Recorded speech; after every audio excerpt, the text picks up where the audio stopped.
सख्रदायादिकवये मुह्यन्ति यं सूरयः तेजो वारिमृदां यथा विनिमयो यत्र त्रिसर्गो मृषा धाम्ना स्वेन सदा निरस्तकुहकं सत्यं परं धीमहि तपस्वाध्यायशुश्रूषा कृष्णपूजारतं मुनिम् विश्वेशमिष्टदं वन्दे परिव्राट् चक्रवर्तिनम्।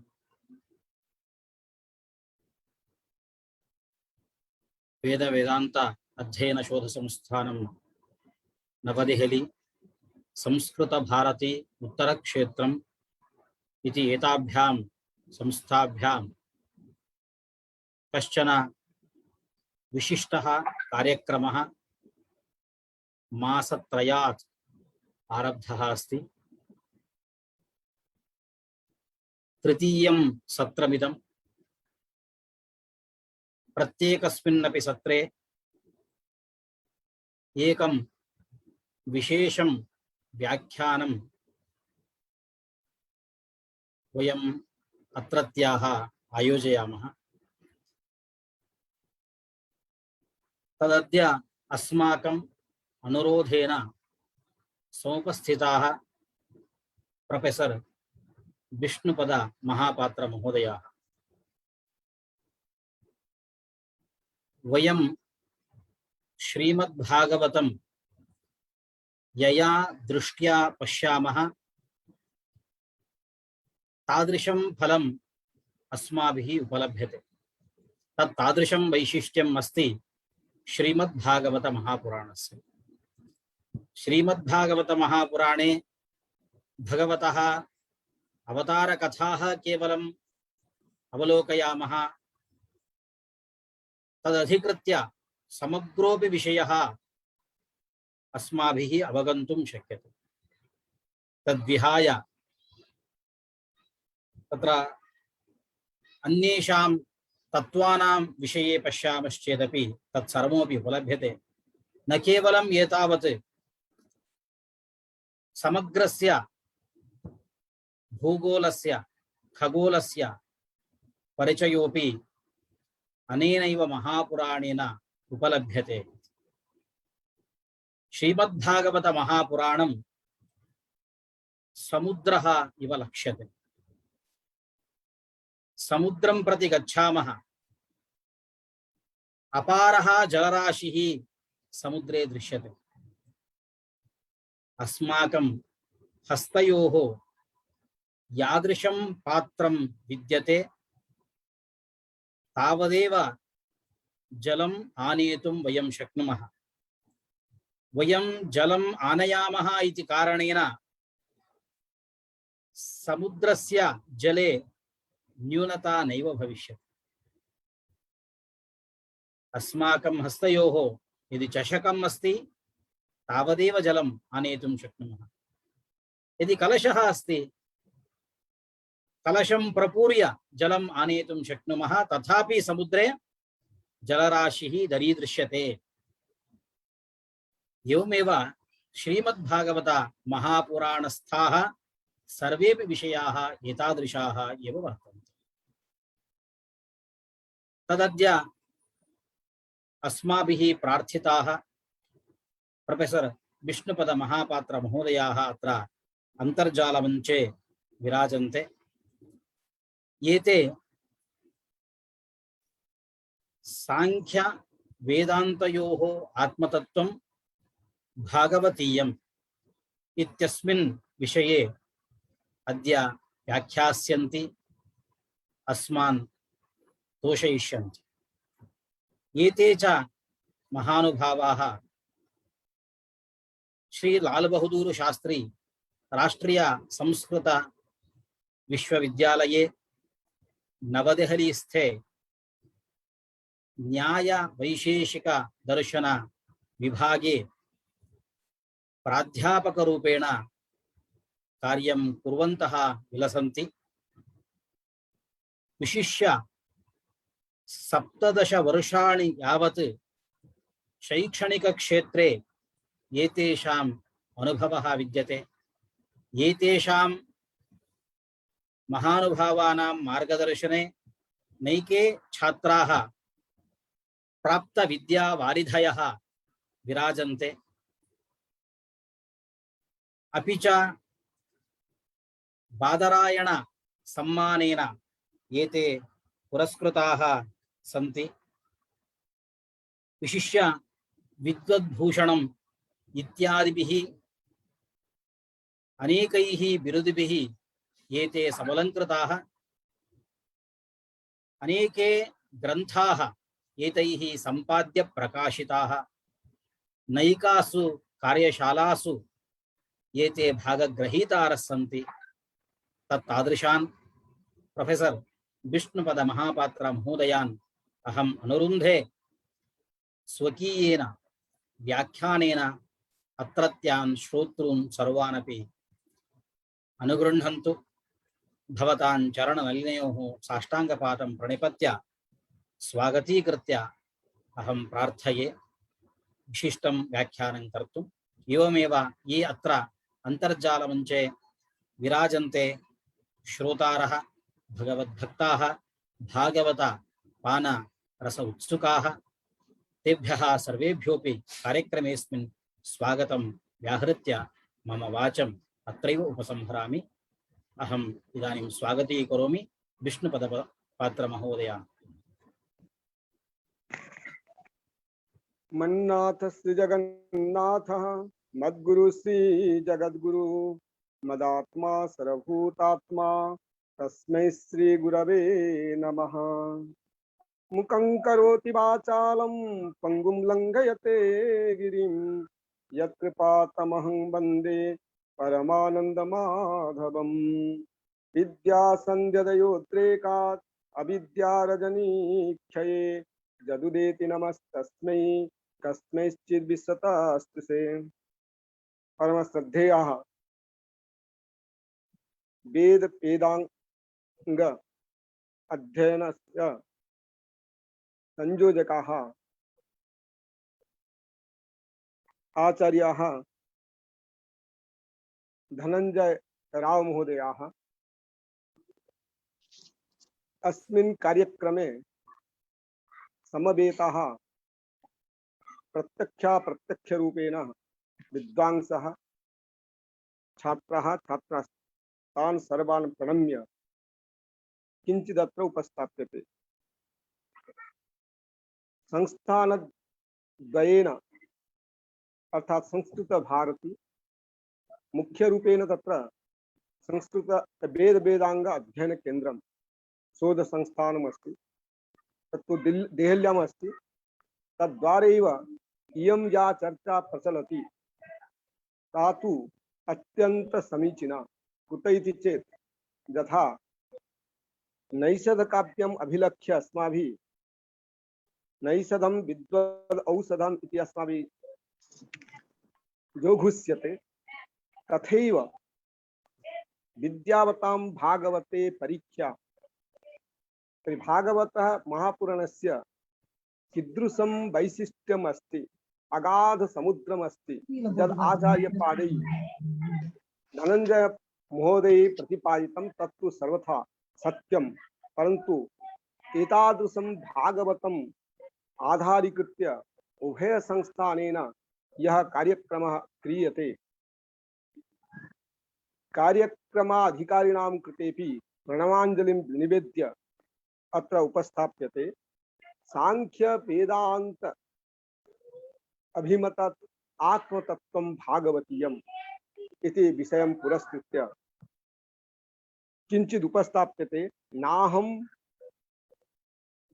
भागवतस्य अधिकारी। कुत इति चेत् अहं न्यायदर्शनस्य छात्रो अस्मि, न तु भागवतशास्त्रस्य छात्रो अस्मि।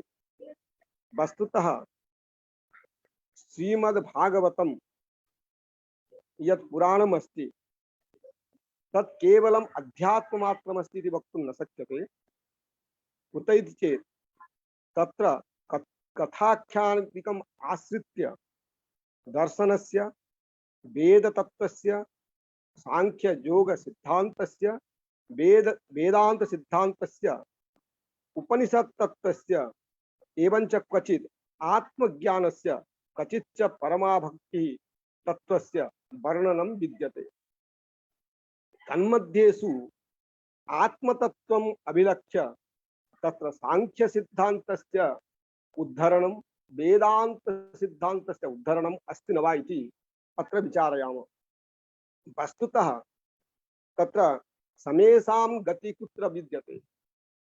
यतो हि पुरुषार्थ चतुष्टये मोक्षस्य एव प्राधान्यम् अस्माभिः स्वीक्रियते, न केवलम् अस्माभिः अपितु सर्वैः शास्त्रज्ञैः स्वीक्रियते। तदर्थं समेषां शास्त्रज्ञानामेव प्रवृत्ति। स च मोक्षः कथं संभवति इति जिज्ञासायाम् अस्माभिः उच्यते ज्ञानादेव भवति इति। तथा च श्रुति अपि अस्माभिः श्रूयते ऋते ज्ञानान् न मुक्तिः विद्यया अमृतमश्नुते विद्यया विन्दते अमृतमिति। तच्च ज्ञानं कथं संभवति तदपि शास्त्राभ्यसनेनैव संभवति। वस्तुतः तत्र दर्शनान्तरं यदि पश्यामः तत्र भक्त्या प्रपत्या शरणागत्या सत्कर्मणा वा स च मोक्षः प्राप्तुम् अस्माभिः शक्यते। भक्तेः प्राधान्यम् अवगत्य स्वयमेव भगवता कृष्णचन्द्रेण श्रीमद्भगवद्गीतायां प्रोक्तं सर्वधर्मान् परित्यज्य मामेकं शरणं व्रज। ज्ञानपक्षेपि कस्य ज्ञानेन संभवति इति जिज्ञासां मनसि निधाय तत्र आत्मतत्त्वज्ञानेनैव मोक्षस्य प्राप्ति भवितुम् अर्हति इति यत् शास्त्रकारैः चिन्तितं तत्र प्रमाणमपि श्रुति प्रदर्शयति। आत्मावारे द्रष्टव्य श्रोतव्य मंतव्य निदिध्यास्तव्यश्च। अर्थात आत्मसाक्षात्कारे श्रवण मनन निदिध्यासनानि उपायभूतानि भवन्ति। एतादृशं तत्त्वम् अभिलक्ष्य याज्ञवल्क्योऽपि स्वपत्नीं मैत्रेयीं प्रति उपदिशति श्रोतव्य श्रुतिवाक्येभ्यः मंतव्यश्चोपपत्तिभिः मत्वा तु सततं ध्येय एते दर्शन हेतवः। आत्मसाक्षात्कारेणैव मोक्षस्य प्राप्ति भवति। स च आत्मा कीदृश इति जिज्ञासायां दार्शनिकानां महती विप्रतिपत्तिः अस्माभिः अवलोक्यते। तत्र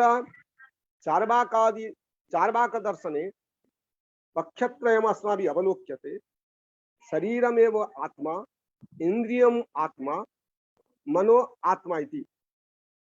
परन्तु एतादृशं यत् तत्त्वत्रयम् अस्ति तस्य आत्मत्वम् अस्माभिः नावलोक्यते, न स्वीक्रियते।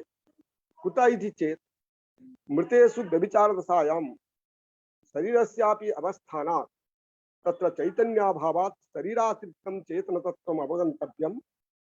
तच्च चेतनतत्त्वम् आत्मा भवति इति आचार्यैः प्रतिपादितम्। इन्द्रियनाशेऽपि ज्ञानस्य संभवात् तदर्थम् अस्माभिः किं क्रियते? इन्द्रियातिरिक्त आत्मा इति अस्माभिः स्वीक्रियते। एवञ्च बौद्धैः यत् क्षणिकविज्ञानम् आत्मा इति उक्तं तत्रापि संतानस्य यः उद्धारः तैः प्रतिपादितः सोऽपि अस्माभिः नाङ्गीक्रियते। कुतः इति चेत् मातुः गर्भे अवस्थान संदर्भे मातुः यः संस्कारः अस्ति स च संस्कारः पुत्रेपि भवेत्, तथा न भवति इति कृत्वा तत्र क्षणिकविज्ञानम् आत्मा इति अस्माभिः नाङ्गीक्रियते। अपि तु नित्यविज्ञानम् आत्मा इति वेदान्ताभिमतं यत् तत्त्वमस्ति तदेव अस्माभिः स्वीकर्तव्यमिति आचार्याणाम् अभिप्रायः। तर्हि नित्यविज्ञानम् आत्मा एवं च सांख्यमते तु पुरुषस्यैव चैतन्यं, प्रकृति तु जड़ा भवति, सा कर्त्री भवति। परन्तु एतत् सर्वम् अभिप्रेत्य आत्मन अस्तित्व विषये प्रश्नमुखेन उपनिषद् वदति। ओम केन ईशितं पतति प्रेषितं मनः प्रथमं प्रैतियुक्तः केनेषितां वाचमिमां वदन्ति चक्षुश्रोत्र कौ देव जुनक्तिः। अर्थात केनोपनिषद्वाक्यं मनसि निधाय इदं वक्तुं शक्यते इदं मनः केन इच्छितं प्रेरितं सन् स्वस्व विषये पतति केन प्रयुक्तः सन् प्रथमं प्राणः प्रचलति प्राणः केन इच्छितः सन् वाणीं प्रस्फुरति कः देवः चक्षुश्रोत्रं च प्रेरयति अनेन ज्ञायते यत् किमपि कार्यं भवति तस्य कार्यस्य प्रेरकः कोऽपि कर्ता भवेत् मनसः अचेतनत्वात् प्रवृत्ति नैव संभवति प्रवृत्तौ चेतन प्रयोजकत्वम् आवश्यकं यथा रथस्य प्रवृत्ति चेतनाधिष्ठितं भवति तथैव कोऽपि अचेतनानाम् अधिष्ठाता चेतनो भवेत् स च आत्मा भवति अथ धातुतः उणादि प्रकरणीय मनिन् प्रत्यये कृते सति आत्मशब्दस्य निष्पत्तिर्भवति तथा च उच्यते यदाप्नोति यदा दत्ते यच्चास्ति विषयानिह यच्चास्य तत्तो भावः तस्माद् आत्मेति कीर्त्यते अनेन अद्वैतिनां नयेतु आत्मा स्वयं सिद्धः तस्य अस्तित्व साधने किमपि प्रमाणं नापेक्षते तथा हि आचार्येण शंकरेण उक्तम् आत्मनः प्रत्याख्यातुम् अशक्यत्वात् जयेव निराकर्ता तस्यैव आत्मत्वात् सर्वो हि आत्मास्तित्वं प्रत्येति न चाहम् अस्मीति समेषां प्रमाणानाम् आधारभूतत्वात् प्रमाणेन आत्मना नैव सिद्धि तथा हि यथा सिद्धि प्रमाणानां सकथं तैः प्रसिद्ध्यति आत्मा निर्विशेष चैतन्यं भवति स संपूर्ण मानसिक व्यापारं प्रकाशयति अतः स ज्ञानस्वरूप यद्यपि अहं जानामि मया ज्ञातः इत्यादि प्रतीत्या कचित् ज्ञाता कदाचित् इंद्रियं कदाचित् मन इत्यादि रूपेण अवधीयते तथापि एतेषु विद्यमानम् एकमेव तत्त्वं भवति स आत्मा एव आत्मा येन प्रकारेण प्रकटितो वा भवति तस्य वास्तविक धर्म चैतन्यमेव विज्ञातारम् अरेकेन विजानीयात् इति वाक्यं स्वीकृत्य अस्माभिः वक्तुं शक्यते संसारे जे विषयाः पदार्थाः भवन्ति तेन आत्मा विषयी आत्मा एव विषयी आत्मानं कथं ज्ञातुं शक्यते आत्मा नित्य प्रकाशरूपः जाग्रदवस्थायां सुषुप्त्यवस्थायां च बाह्य आभ्यन्तर विषयाणां ज्ञानं स्थापयति अहं सुखेन अस्वाप्सम् इति प्रमाणम् यतः पूर्वानुभवस्य मानस प्रत्यक्षमेव स्मृतिः चैतन्यत्वात् समेषां प्रत्यक्षाणां साक्षी आत्मनः प्रकाशनाय कस्यापि आवश्यकता नास्ति अयम् आत्मा प्रज्ञानघन एव अनेन प्रकारेण अद्वैतिभिः आत्मनः ज्ञान रूपत्वं साधितम्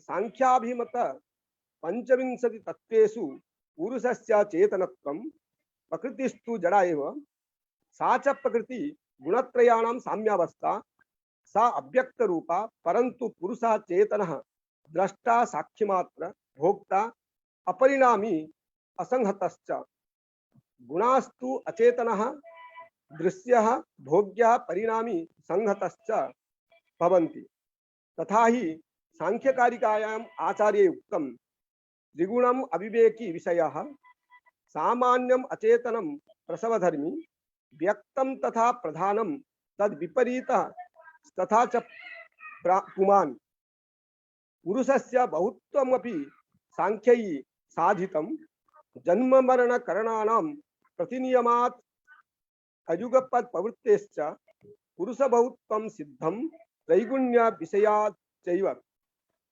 अद्वैताभिमत आत्मतत्त्वस्य सांख्याभिमत आत्मतत्त्वस्य श्रीमद्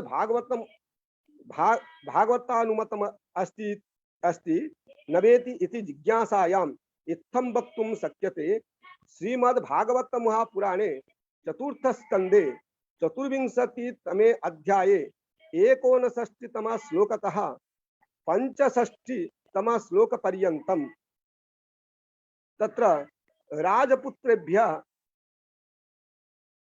श्री रुद्रेण समुपदिष्टम आत्मतत्त्ववादी सांख्यम तत्र च नदस्य चित्तं बहिरर्थ विभ्रमं तमोगुहायां च विशुद्धमाविशत् यद्भक्ति योगानुगृहीतमंजसा मुनिर्विचस्ते ननु तत्ते गतिम यत्रेदं व्यज्यते विश्वं विश्वस्मिन् अवभाति यत् तत्त्वं ब्रह्म परम ज्योति आकाशमिव विस्तृतम् जो मायेदं पुरुरूपमासृजत् विभर्ति भूय क्षपयत् विक्रियः यद्भेद बुद्धि सदिवात्मदुक्तया तमात्मतंत्रम भगवन् प्रतिमहि। अर्थात यथा यस्य साधकस्य भक्तियोगानुगृहीतं विशुद्धं च चेतः बाह्य विषयेषु न भ्रमति न च अज्ञान गुहारूपायां प्रकृतौ लीयते सो अनायासेनैव भगवत् स्वरूप दर्शनानि करोति यस्मिन् इदं समयं जगत् दृश्यते तथा च स्वयं समग्रे जगति भासते स एव गगनमिव विस्तृतं परम प्रकाशमयं ब्रह्म तत्त्वं व्यपदिश्यते। नारायणस्य माया नैकविध रूपाणि धारयति सो अनया मायैव जगतां सर्जन पालन संहरणानि विदधाति तथापि क्रियया अनया नारायणे नायाति कापि विक्रिया माया हेतुः एव इतर जनेषु भेद बुद्धि उदेति परमात्मानं प्रभावितुं न प्रभवति माया। अतएव श्रीकृष्णचंद्रेणापि उक्तं मम माया दुरत्तया मामेव जे प्रपद्यन्ते मायामेतां तरन्ति ते। नारायणस्तु परमः स्वतंत्र अस्ति। नारायणस्य स्वरूपं पंचभूतानां इंद्रियाणां अंतकरणानां च प्रेरक रूपेण उपलक्ष्यते। ये कर्मयोगिनः सिद्धये नैकविध कर्मभिः तस्य सगुणं साकारं स्वरूपं सत्सद्धं विधिवत् पूजयन्ति तेव वेदानां शास्त्राणां च तत्त्वद्रष्टारः सन्ति। नारायणेव अद्वितीय आदिपुरुषो अस्ति। सृष्टे प्राक् मायाशक्ति स्वपीति पश्चात् तामेव आश्रित्य सत्वरजतमसां भेदः संजायते। तदनन्तरं तेभ्य एव गुणेभ्य महत् तत्व अहंकार इत्यादि जल पृथिव्यादि देवता ऋषिभिः समग्र प्राणिभिश्च सह जगतः उत्पत्तिर्भवति। तदनन्तरं नारायण स्वमायाशक्त्या रचितेषु जरायुज अंडज स्वेदज उद्भिजेषु शरीरेषु स्वांशेन प्रविशति। यथा मधुमक्षिका सोत्पादितम् एव मध्वा आस्वादयन्ति तथैव नारायणांशो नैकविध शरीरेषु तिष्ठन् इंद्रियैः तुच्छीभूतान् विषयान् उपायुङ्क्ते। तम नारायणांशम् एव जीवः पुरुषः इत्यादिभिः नामभिः व्यपदिशन्ति। भगवत्तत्त्वं प्रत्यक्षेन नहि अपितु अनुमानेन जायते। प्रलय काले समुपस्थिते कालस्वरूपो नारायण एव स्वीयेन प्रचंडेन असह्येन च जबेन पृथिव्यादीनि भूतानि भूतांतरेभ्य विचाल्य समग्र भूतानि संहरति। तथा वातः स्वप्रचंड प्रवाहे मेघैरेव मेघान् छिन्नानि भिन्नानि च विदधाति तथैव भगवानपि। उपयुक्त प्रसंगे नारायण स्वरूपेण आत्मना समाश्रिताभिः मायादिभिः समग्रान्यपि सर्जन पालन संहरणादीनि जायन्ते। अतः आत्माश्रितत्व प्रतिपादनादि यह आत्मतंत्रवादी सांख्यानाम अस्ति इति तत्र भागवते तत्र व्यासाचार्येण प्रतिपादितम्। एवंच श्रीमद्भागवते महापुराणे सप्तमे स्कंधे सप्तमे अध्याये 19तम श्लोकतः समारभ्य 25तम श्लोकं यावत् श्री नारदेन इंद्राय समुपदिष्टं गर्भस्थेन प्रह्लादेन च श्रुतम् अवधारितं च आत्मस्वरूप निरूपकं सांख्यमपि तदित्थं तत्र उक्तम् आत्मा नित्यो अव्ययः शुद्धः एकः क्षेत्रज्ञ आश्रयः अविक्रिया स्वदृग् हेतु व्यापको असंयुनावृतः एतैः द्वादशभिः विद्वान् आत्मनो लक्षणैः परिः अहं ममेत्य सद्भावं देहादो मोहजं त्यजेत् स्वर्णं यथा ग्रावसु हेमकारः क्षेत्रेषु योगैस्तदभिज्ञम् आप्नुयात् क्षेत्रेषु देहेषु तथा आत्मयोगै रथ्यात्मविद् ब्रह्मगति लभेत अष्टौ प्रकृतया प्रोक्ता त्रय एव हि तद्गुणाः विकारा षोडशाचार्यै पुमानेक समन्वयात् देहस्तु सर्वसंघातो जगत् तस्तु रीति द्विधा अत्रैव मृग्यपुरुषो नेति नेति त्यजत् व्यजन् अन्वय व्यतिरेकेन विवेकेनो आत्मना स्वर्गस्थान समाम्नायै विमृशद्भिः रसस्वरैः बुद्धे जागरणं स्वप्नः सुषुप्तिरिति वृत्तयः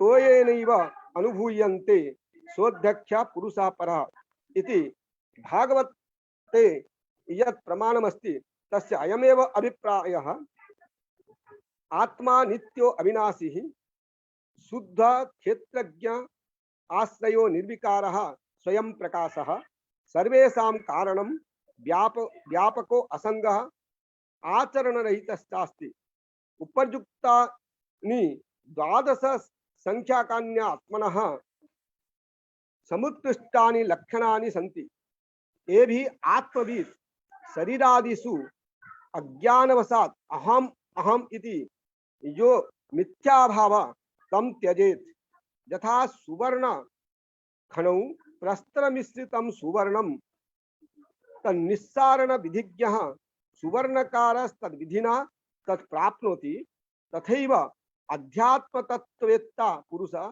आत्म प्राप्ति उपायी स्वशरीर रूपे क्षेत्र एव ब्रह्म पदम साक्षात्करोति आचार्यः मूल प्रकृतिं महत्तत्व अहंकारं पंच तन्मात्राणि इति अष्टतत्त्वानि प्रकृतित्वेन गृह्णन्ति तेषां त्रयो गुणाः सन्ति सत्वरज तमांसीति तेषां विकाराः षोडश संख्यकाः सन्ति दशेन्द्रियाणि मनः पंचमहाभूतानीति एतेषु सर्वेषु पुरुषतत्त्वम् अनुगतमस्ति एतेषां समूह एव देह अस्ति देहो द्विविधः भवति स्थावरो जंगमश्चेति अस्मिन्नेव अंतकरणानि इंद्रियाणि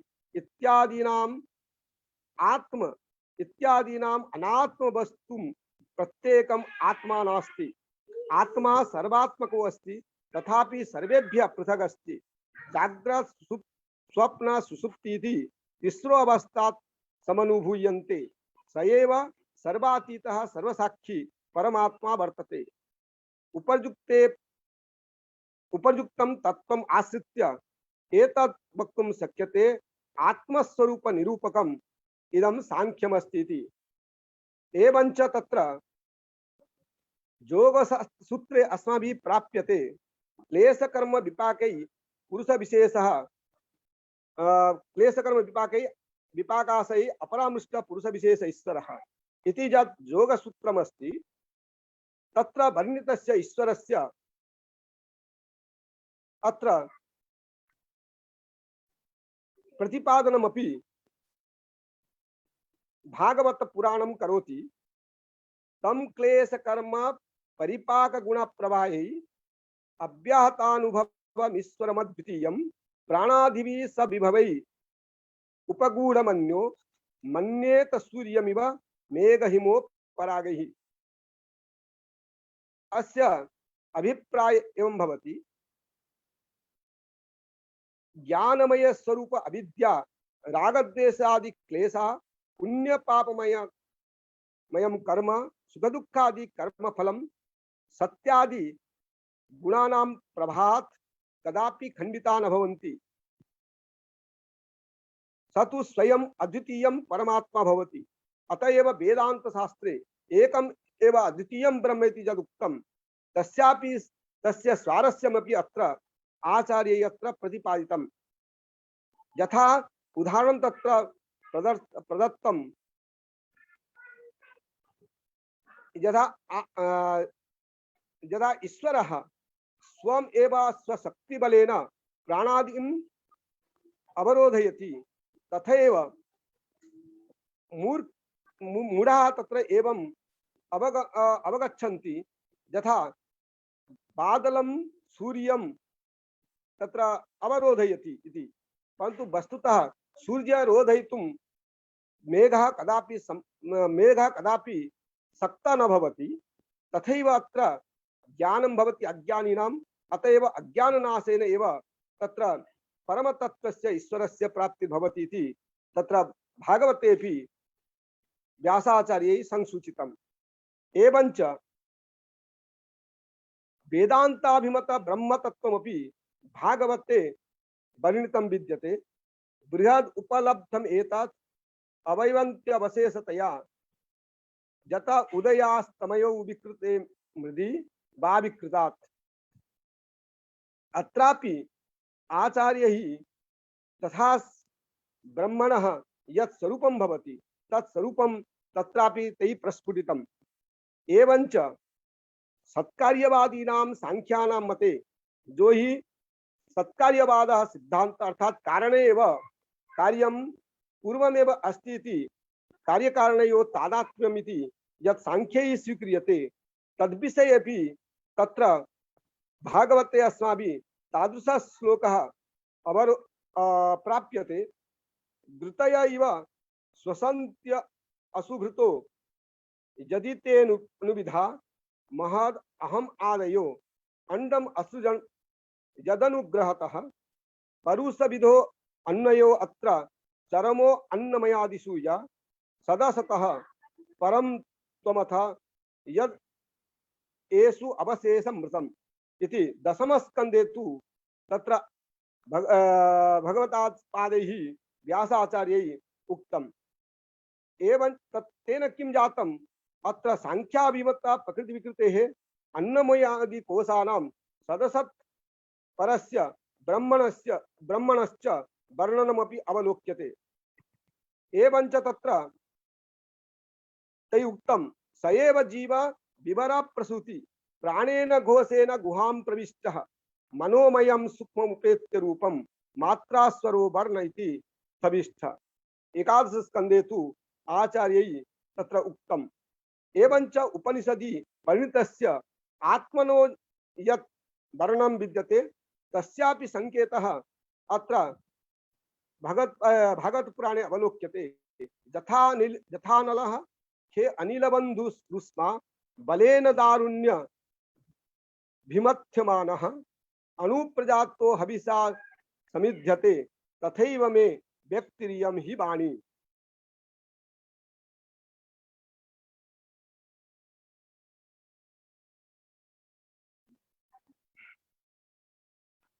अस्य अयम् अभिप्रायः अग्निः आकाशे उष्मा अथवा विद्युतादि रूपेण अव्यक्त रूपे स्थिता भवति।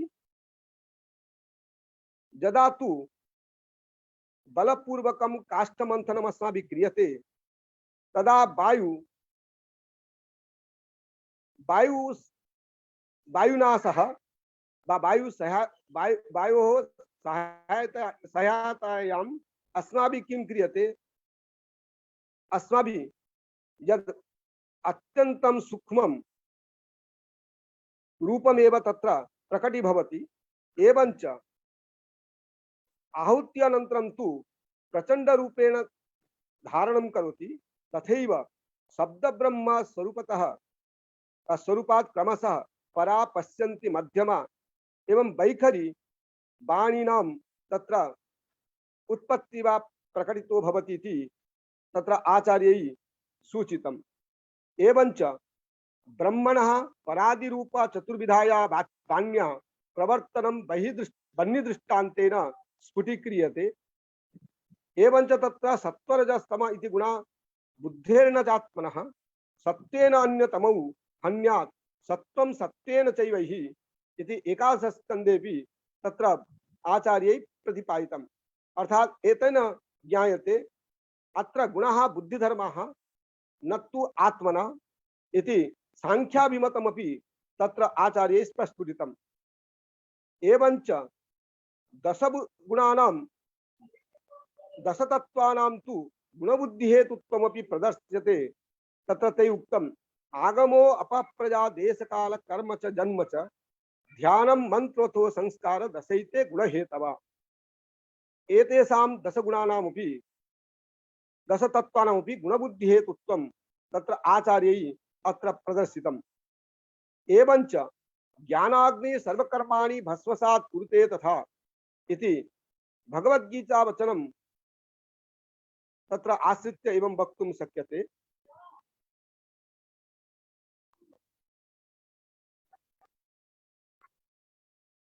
अश्वघोषस्य एवमपि पद्यम् अस्माभिः प्राप्यते। दीपो यथा निवृत्तिम् अभ्युपेत स्नेहक्षयात् केवलमेति शान्तिम् एवं कृति निवृत्तिम् अभ्युपेत नैवा बनिं गच्छति नान्तरिक्षम् दिशं न काञ्चित् विदिशं न काञ्चित् क्लेशक्षयात् केवलमेति शान्तिम्। तत्र अश्वघोषेण यद् उद्घोषितम् एतत् सर्वम् अभिप्रेत्य तत्र आचार्यैः व्यासाचार्यैः अपि तत्र एवं प्रतिपादितं योऽसौ गुणक्षोभकृतो विकारः प्रधानमूलान् महता प्रसूतः अहं त्रिगुणमोहो विकल्प हेतु वैकारिकस्तामस ऐन्द्रियश्च। अत्र च सांख्य वेदांत उभय सिद्धान्तानाम् आचार्यैः तत्र प्रतिपादितम्। एवञ्च न यत्र वाचो न मनो न यत्र वाचो न मनो वसत्वं तमोरजो वा महदादयोऽपि न प्राणबुद्धि इंद्रिय देवता वा न सन्निवेश खल्लोककल्पः। एवञ्च न स्वप्न जाग्रत् न च तत् सुषुप्तं न खं जलं भू अनिलो अग्निरर्कः संसुप्तवत् शून्य वद प्रतर्क्यं तन्मूलभूतं पदमामनन्ति। अत्र श्लोकद्वयेन सांख्याभिमतम् अव्यक्तायां मूलप्रकृते एव वर्णनम् आचार्यैः कृतम्। अनेन प्रकारेण तत्र तत्र एवं भवति भागवत पुराणे तादृशं किमपि तत्त्वं नास्ति यत् शास्त्रज्ञैः यत् प्रतिपादितं तत् सर्वं तत्त्वं तु भागवते प्रसिद्धं विद्यते। भागवतं तु सर्वदा तु समेषां शास्त्राणां वेदानां तु यत् तत्त्वम् अस्ति तत् तत्त्वं तु अत्र एव निहितम् अस्ति। अत्र संशयः कर्तुं न शक्यते। न यत्र वाचो न मनो न सत्त्वम् इति यद् आचार्यैः तत्र प्रतिपादितं तस्य अयमेव अभिप्रायः।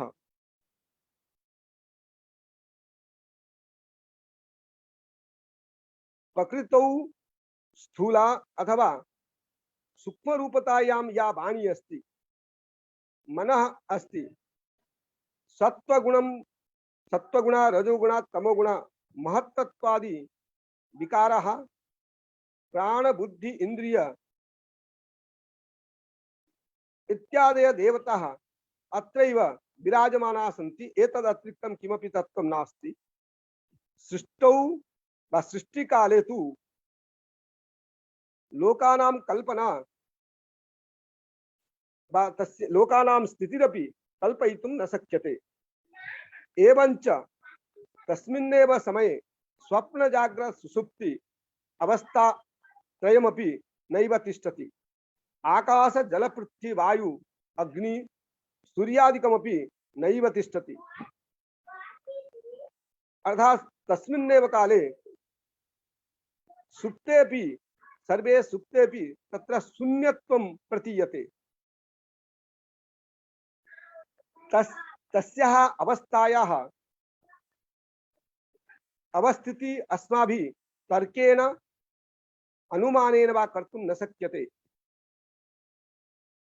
तथैव यद अनुमानेन अपि न सिद्ध्यति तादृशम् अव्यक्ततत्त्वं हि जगतः मूलभूततत्त्वं भवति इति तत्र व्यासाचार्यैः भागवतपुराणे तत्र प्रकटितं। न स्वप्न जाग्रत् न च तत् सुसुप्तं नखं जलम भू अनिलो अग्निरर्कः सुसुप्तवत् शून्यवत् अप्रतर्क्यं तन्मूलभूतं पदमामनन्ति। एवंच आत्मनः कीदृशं स्वरूपं तदपि तैः तत्र वेदान्तं शास्त्रम् आदृत्य तत्र उक्तम्। आत्मा ज्ञानमय शुद्ध व्यतिरेको अगुणान्वयः सुसुप्ति स्वप्न जागृति मायावृत्ति भिरीयते। अर्थात आत्मा माया एवंच मायाया यत् कार्यम् अस्ति तस्मात् भिन्नं भवति। अर्थात माया वा माया निर्मितं यत् कार्यं भवति तद्भिन्नः आत्मा भवति। स च आत्मा विशुद्ध ज्ञान स्वरूपः भवति। प्रकृतिस्तु जड़ा भवति। एवंच अनेक जीवाः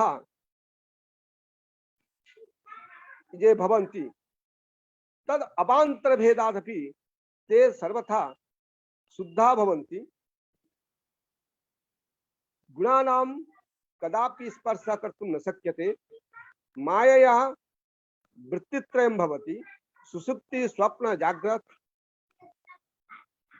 तेन किं भवति अखंड अनंत बोध स्वरूप आत्मा कदाचित् प्राज्ञ कदाचित् तैजसं कदाचित् च विश्वरूपं भवति इति प्रतीयते। अतएव तैः उक्तम् आत्मा ज्ञानमय शुद्धः व्यतिरेक अगुणान्वयः सुषुप्ति स्वप्न जाग्रद्भिः मायावृत्ति भिरीयते। एवंच तत्र अत्र वेदांताभिमत मायावृत्ति सिद्धान्तस्यापि तैः वर्णनं कृतं। जस्येरिता सांख्यमयी दृढेह नौ यथा मुमुक्षुस्तरते दुरत्ययम्। अनेन तु वेदांताभिमत मायावृत्ति सिद्धान्तस्य वर्णनम् आचार्यैः कृतम्। तस्य अयमेव अभिप्रायः अयं संसारः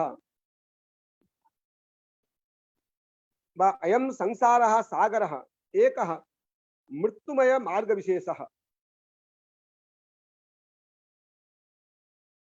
मृत्युमय मार्गं परित्यर्तुं वयं न समर्थाः भवेम। अर्थात तर्तुं तत्र काठिन्यम् अनुभूयते। परंतु कपिल मुनिना तत्तर्तुम् इदमेव सांख्यशास्त्रं जगति प्रवर्तितं जेन मुक्ते आकांक्षा यस्मिन् पुरुषे विद्यते सः पुरुषः सांख्यशास्त्रम् अधीत्य मृत्युपथं तर्तुं समर्थः भवति। स केवलं परम ज्ञानी पुरुषेव न अपितु स्वयं परमात्मा ही भवति। तत्र शत्रु मित्र इत्यादि व्यवहारोपि कदापि भेद बुद्धि कथमपि होइतुं नार्हति। अतएव जस्येरिता सांख्यमयी दृढेव नौ यया मुमुक्षुस्तरते दुरत्ययम् भवार्णवं मृत्युपथं विपश्चितः परात्मभूतस्य कथं पृथंग मतिः इति तत्र उक्तम्। एवंच वेदांताभिमतस्य त्रिगुणातीतस्य ब्रह्मणः वर्णनमपि तत्र आचार्यैः अर्थात भागवत पुराणे अस्माभिः प्राप्यते। यतोहि पूर्वं तु अस्माभिः प्रशांत घन इति उक्तमिति तद्वत् अत्रापि उच्यते। प्रशांतमाया गुणकर्मलिंगम अनाम रूपम सदसद विमुक्तम ज्ञानोपदेशाय गृहीत देहम नमामहे त्वं पुरुषं पुराणम। माया तस्या गुणः गुणानां कारणं तद्वारेण उत्पन्नं कर्म कर्मणां संस्कारेण निर्मितं यद् लिंग शरीरं तत्तु तत्र नास्ति। न तत्र नाम वा संज्ञा अस्ति, न वा रूपम् अस्ति, न तत्र कार्यत्वम् अस्ति, न वा तत्र कारणत्वम् अस्ति। एतत् परमेव, अर्थात भवादृशा भरभादृशं ब्रह्म सनातन आत्मा भवति। ज्ञानस्य उपदेशः ज्ञानस्य उपदेशार्थमेव भवताम् इदं शरीरं परिवर्ति। अतएव भवन्तम् अहं नमस्कारं करोमीति नमामहे त्वं पुरुषं पुराणमिति तत्र उक्तं नवम स्कंधे भगवता व्यासाचार्येण। अनेन प्रकारेण सांख्य सिद्धान्तस्य एवंच वेदांत सिद्धान्तस्य वेदांत प्रतिपादित आत्मतत्त्वस्य सांख्य प्रतिपादित आत्मतत्त्वस्य च विवेचनं सर्वथा एव भगवत्पादैः व्यासाचार्यैरपि तत्र कृतम्। एतत् सर्वम् अभिलक्ष्य इदमेव वक्तुं शक्यते श्रीमद्भागवतं पुराणममलं यद् वैष्णवानां प्रियं यस्मिन् पारमहंस्यमेकममलं ज्ञानं परं गीयते तत्र ज्ञान विराग भक्ति सहितं नैष्कर्म्यभाविष्कृतं तत्शृण्वन् विपठन् विचारण परो भक्त्या विमुच्ये नर। श्रीमद्भागवतं पुराणममलं यद् वैष्णवानां प्रियं यस्मिन् पारमहंस्यमेकममलं ज्ञानं परं गीयते तत्र ज्ञान विराग भक्ति सहितं नैष्कर्म्यमाविष्कृतं तत्शृण्वन् विपठन् विचारण परो भक्त्या विमुच्ये नर। एतदेवात्र उपस्थाप्य आचार्यान् प्रणम्य अत्रैव उपरमामि। धन्यवाद। नमो नमः।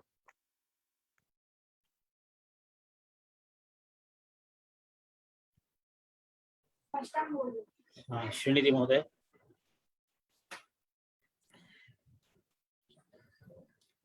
तपस्वाध्याय शुश्रूषा कृष्ण पूजा रतं मुनि विश्वेशमिष्टदं वन्दे परिव्राट चक्रवर्तिनः। नमः सभायै सभापतये। प्रायशः सर्वेपि एवं जानन्ति यत् भागवत पुराणं भगवत् गुण परम् अथवा भगवत अवतार कथा वर्णन परम् अथवा भागवतोत्तमानां कथा वर्णन परम् इति। परन्तु अयं तु विषयः सांख्य वेदांत अभिमतम् आत्मतत्त्वं भागवतीयम् इति विषयस्तु प्रायशः अभूतपूर्वः इत्येव अहं चिन्तयामि।